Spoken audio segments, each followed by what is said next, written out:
En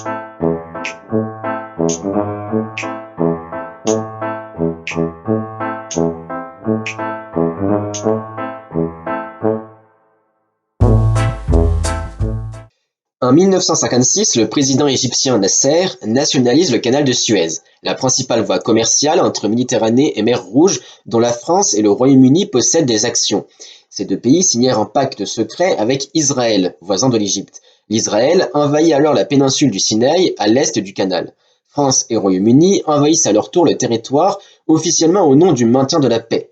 Les Égyptiens sont battus militairement, mais sous pression des États-Unis et de l'URSS, France, Royaume-Uni et Israël sont obligés de battre en retraite. Et oui, les États-Unis, par exemple, ont menacé d'annuler les prêts que percevaient ces pays.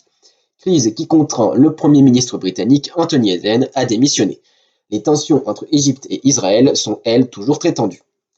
En Afrique du Nord, toujours, la guerre d'Algérie se poursuit. Les services secrets français lancèrent cette année-là l'opération Oiseau bleu ou opération K pour détacher de la rébellion des centaines de Kabyles. Mais cela finit par une défaite et donc victoire de l'ALN, la branche armée du FLN. L'armée française commet aussi le massacre de Beni Oudjehan, 79 morts civils, puis l'ALN rapporte une victoire lors d'une embuscade de Palestro. Le FLN organise cette année-là une réunion clandestine, le congrès de la Soumam, qui permet de mieux structurer et organiser la révolution. En fin d'année, la France parvient à détourner un avion où se trouvaient 5 dirigeants du FLN.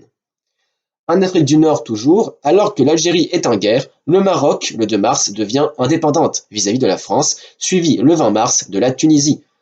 Enfin, en URSS, Nikita Khrouchtchev dénonce publiquement Staline, discours anti-stalinien qui lance la déstalinisation en URSS, fin des cultes de la personnalité et dénonce ainsi les excès du régime stalinien, ce qui suscita une vague d'espoir en pleine guerre froide.